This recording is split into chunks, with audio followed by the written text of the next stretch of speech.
दिया की बाती का पूरा जल जाना या बच जाना क्या संकेत देता है?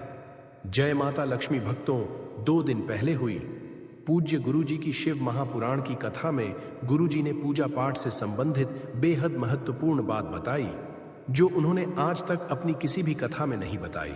उन्होंने आपके पूजा घर, मंदिर और खास अवसरों पर जैसे कि दीपावली व्रत और अन्य धार्मिक अनुष्ठानों में दीपक जलाने से जुड़ी बहुत ज्यादा महत्वपूर्ण बात बताई है। भक्तों, पूजा पाठ तो हम सब लोग करते ही हैं, पर कभी कभार हम लोग अपनी पूजा पाठ में छोटी छोटी गलती कर देते हैं जिसकी वजह से हमारे भगवान हमसे रुष्ट हो जाते हैं और हमें हमारी पूजा पाठ का पूर्ण रूप से फल नहीं मिल पाता। भक्तों, आप चाहे किसी भी भगवान को पूजते हो, भोलेनाथ, देवी माता, नदेव या फिर लड्डू गोपाल को, हमारी बाती का पूरा जल जान या बच जाना हमारे ईश्वर की हमारी तरफ प्रतिक्रिया को दर्शाता है कि वह हमसे कुछ कहना चाहते हैं या फिर वह हमसे नाराज है। देखिए भक्तों, बात बिल्कुल साफ है। हमारा काम है आपको सलाह देने का। हम तो केवल सलाह ही दे सकते हैं, मानो या ना मानो तुम्हारी मर्जी। वह ऊपर वाला सब देखता है, उसके पास सबके कर्मों का हिसाब है। भक्तों, क्या आपने कभी सोचा होगा या देखा होगा कि जब आप दीपक जलाते हैं तो वह आपके जीवन में कौन से संकेत दे रहा है? क्या आपकी दीपक की बात पूरी तरह से जल जाती है या वह अध जली रह जाती है? और क्या दीपक की बाती पर फूल बन रहा है? और इस फूल बनने का क्या अर्थ क्या होता है? क्या आपको पता है कि पहले से जले हुए दीपक में बाती जलाना आपकी परेशानियों का कारण हो सकता है या नहीं? और कितने समय तक, कितने सालों तक एक ही दीपक का उपयोग करना शुभ माना जाता है या अशुभ? आज हम इन सभी रहस्यों का पर्दाफाश करेंगे। आज आदमी अपने जीवन की तरक्की और घर की बरकत के लिए क्या कुछ नहीं करता, तो क्या 5 मिनट भी इस वीडियो को नहीं देख सकते? तो चलिए भक्तों, जान लेते हैं कि दीपक आपके जीवन में खुशहाली या बाधाएं कैसे ला सकता। इस ज्ञानवर्धक जानकारी के लिए अंत तक हमारे साथ बने रहे। तो भक्तों, आपको जानकर हैरानी होगी कि आप अपने पूजा घर के मंदिर में दीपक जलाते समय अगर यह गलती करते हैं तो आपको इसका परिणाम जरूर भुगतना ही होगा। भक्तों, जाने अनजाने में हमसे कुछ ऐसी गलतियां हमारी पूजा पाठ में हो जाती हैं जो हमारे भगवान को हमसे नाराज कर देती हैं। दीपक की बाती का पूरा जल जाना और बाकी का बच जाना भी अलग अलग संकेत देता है जो हमारे लिए जानना बहुत जरूरी है। तो इन्हीं सब बातों को जानने के लिए इस वीडियो में अंत तक हमारे साथ बने रहिएगा और कमेंट में लिखें जय माता लक्ष्मी जी। देखिए भक्तों, हम सबके घर में एक छोटा सा मंदिर तो अवश्य होता ही है जिसमें हम अपनी श्रद्धा के अनुसार उसमें भगवान की मूर्तियां व तस्वीरें रखते हैं। उनके सामने हम सुबह शाम दीपक जलाते हैं और कुछ लोग धूप बत्ती भी जलाते हैं। उनकी बात हम वीडियो के अंत में करेंगे। तो भक्तों, जब हम पूजा करते हैं तो हमारा दीपक कभी कभी अचानक से बुझ जाता है और कभी कभी ऐसा होता है कि हमारी पूजा होने के बाद हम उस दीपक को भगवान के सामने जलता छोड़ देते हैं, लेकिन कुछ समय के बाद में दीपक खुद ब खुदा बुझ जाता है। फिर जली बाती और घी बचा रह जाता है। और कभी कभी तो हमारे दीपक की बात पूरी जल जाती है और उसमें फूल भी बन जाता है। तो इनके अलग अलग नकारात्मक और सकारात्मक परिणाम होते हैं। तो सबसे पहले यह जानते कि अगर हमारे दीपक में फूल बन रहा है तो इसका क्या मतलब होगा। प्रिय मित्रों, अगर हमारे दीपक की बाती में फूल बन रहा है तो इसका सीधा सा मतलब है कि भगवान ने हमारी प्रार्थना को स्वीकार कर लिया है और वह हमारी पूजा से प्रसन्न है। इसका संकेत वह बाती में बने इस फूल के माध्यम से देते हैं।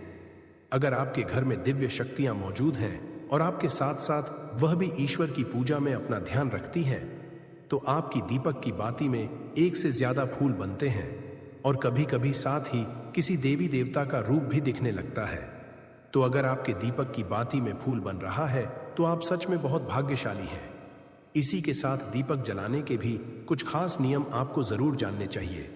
दोस्तों, अगर आप पहले से जले हुए दीपक में अपनी बाती रखकर जलाते हैं तो ऐसा करने से दुर्भाग्य आपका पीछा कभी नहीं छोड़ता है।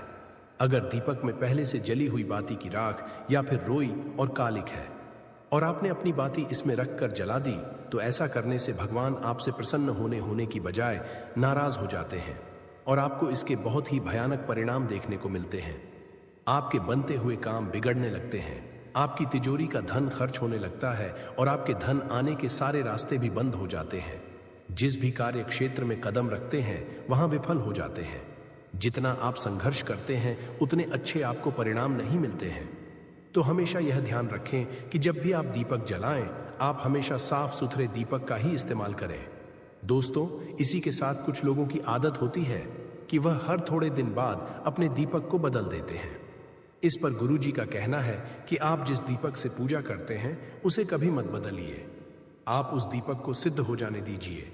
जब कोई दीपक रोजाना भगवान के सामने जलता है तो वह दीपक समय के साथ सिद्ध हो जाता है।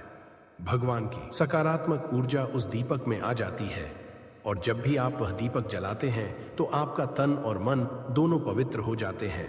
तो आप हर रोज उस दीपक को साफ कीजिए, फिर उसमें बाती रखकर जलाएं। आप जितनी बार भी दीपक जलाएं उतनी बार उस दीपक को साफ करके बार बार उसी दीपक में बाती जलाएं। लेकिन अगर आप गलती से भी उस दीपक को बदलते हैं तो आपकी तरक्की में रुकावट आ सकती है। इसलिए आप अपने दीपक को कभी भी मत बदलना। 10 साल 15 साल तक आप उसी दीपक में लगातार बाती जलाएं। इससे आपका दीपक सिद्ध हो जाएगा और आप इसका चमत्कार अपने घर में भी देख सकते हैं। अगर आपके घर में कोई भी रोगी हो, बीमार हो या किसी का बुखार नहीं जा रहा हो तो आप इस दीपक को थोड़ी देर के लिए किसी बर्तन में डालिए और अब उस रोगी को यह पानी पिला दीजिए। 10 से 20 मिनट के भीतर उसका बुखार उतर जाएगा। वहीं अगर आपके घर में किसी को नजर लगी हो या फिर आपके व्यापार में किसी की नजर लगी हो, आपका धंधा अच्छे से नहीं चल रहा हो, तो भी आप इस दीपक को तांबे के बर्तन में पानी भरकर उसमें डाल दीजिए और रात भर के लिए छोड़ दीजिए। अगले दिन सुबह पानी का छिड़काव अपने घर में और अपनी दुकान पर करिए। ऐसा करने से आपको साफ साफ परिणाम दिखाई देंगे, क्योंकि जब हम लगातार एक ही वस्तु का प्रयोग अपनी पूजा में करते हैं तो वह वस्तु शुद्ध हो जाती है। भगवान की जो ऊर्जा होती है वह उस वस्तु में समा जाती है। तो कभी भी अपने मंदिर के दीपक को बदलने की गलती ना करें। दोस्तों, अगर आपके मंदिर का दीपक टूट जाता है या फिर खराब हो जाता है या खंड हो जाता है, तभी आप उस दीपक को बदल सकते हैं। लेकिन फिर भी आप उस दीपक को ना फेंकें, बल्कि इसे अपने घर में संभाल कर रखें, क्योंकि यह भगवान की सकारात्मक ऊर्जा का भंडार होता है। वहीं अब आपको यह भी बता देते हैं कि अगर आपके दीपक की बाती पूरी नहीं जलती है और आपके दीपक में घी बच जाता है तो इसका क्या परिणाम होता है। सबसे पहले यह देखिए कि अगर आप किसी भी पेड़ पौधे की पूजा कर रहे हैं और पूजा में जलाया हुआ दीपक पूरा नहीं जलता या फिर उसमें घी बच जाता है तो इससे आपके घर में बीमारियां घर बना लेती हैं और यह बीमारी कभी भी आपका पीछा नहीं छोड़ेगी। तो जब भी आप किसी भी पेड़ पौधे या मंदिर के बाहर किसी भी स्थान पर पूजा करें तो यह ध्यान रखें कि उसकी बाती पूरी जले और उसमें घी बचा हुआ ना हो, क्योंकि यह आपकी अच्छी सेहत के लिए बहुत ही अच्छा प्रभाव देगा। वहीं अगर आपके घर के मंदिर में दीपक की बाती पूरी नहीं जलती और पूजा करते समय दीपक बार बार बुझ जाता है तो जरूर आपके घर में नकारात्मक ऊर्जा का वास है और यह आपकी पूजा में विघ्न डालने का काम करती है। दोस्तों, हमारे घर में अगर कोई बुरी शक्ति होती है या फिर कोई ऐसी ऊर्जा होती है जो यह नहीं चाहती कि आपके घर में भगवान की कृपा हो और सकारात्मक ऊर्जा हो, तो यह आपकी पूजा सफल नहीं होने देती। क्योंकि दोस्तों, एक वातावरण में एक ही तरह की ऊर्जा रह सकती है, या तो सकारात्मक या नकारात्मक। जो बुरी शक्तियां होती हैं वह यह कभी भी नहीं चाहती कि आपके घर में देवी देवताओं की कृपा हो।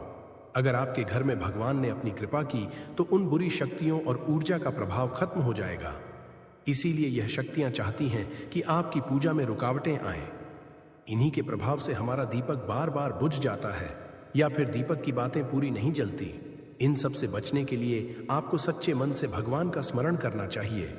जब भी आप दीपक जलाएं, भगवान से प्रार्थना करें, हे प्रभु, हे मेरे नाथ, मेरे आसपास जितनी भी नकारात्मक ऊर्जा हो वह मुझसे दूर रहे और आपकी कृपा मुझ पर बनी रहे। ऐसी शक्तियों से बचने के लिए जब भी आप दीपक जलाएं, गंगा जल से एक गोल घेरा बना लें और उस घेरे में दीपक को रखें। क्योंकि दोस्तों, गंगा जल को बहुत ही पवित्र माना गया है और महादेव का वरदान भी गंगा जल को प्राप्त है। गंगा जल में सबसे पहले तो कोई भी बुरी शक्ति प्रवेश नहीं कर सकती, इसीलिए गंगा जल कभी खराब नहीं होता और हर तरह की ऊर्जा को सकारात्मक ऊर्जा में बदल देता है। अगर आप गंगा जल से बने गोल घेरे में दीपक को रखेंगे तो यह आपकी पूजा में किसी भी शक्ति को बाधा नहीं बनने देगा और कोई भी नकारात्मक शक्ति आपके दीपक को बुझा नहीं पाएगी। आप निर्विघ्न अपनी पूजा संपन्न कर पाएंगे और देवीय शक्तियां भी आपके जीवन में अपनी कृपा और आशीर्वाद बनाए रखेंगी। तो दोस्तों, आशा है कि आपको आज की जानकारी बेहद पसंद आई होगी और आनी भी चाहिए, क्योंकि भक्तों, इस संसार में मात्र राम नाम ही सत्य है, बाकी सब प्रभु की माया है। चाहे हम लोग इन चीजों को नजरअंदाज कर दें, पर इनका हमारे जीवन पर बहुत प्रभाव पड़ता है। फिर हम चाहे कितना भी मन लगाकर पूजा पाठ कर ले, उसका फल हमें नहीं मिल पाता है। तो भक्तों, अगर आपको यह वीडियो पसंद आया हो तो कृपया इसे लाइक करें और कमेंट में लिखें जय माता लक्ष्मी। आपकी प्रतिक्रिया हमारे लिए बहुत ही महत्वपूर्ण है। ऐसे ही ज्ञानवर्धक जानकारी के लिए हमारे चैनल को सब्सक्राइब करना ना भूलें। अगले वीडियो में हम आपके लिए और भी अद्भुत रहस्य लेकर आएंगे। तब तक के लिए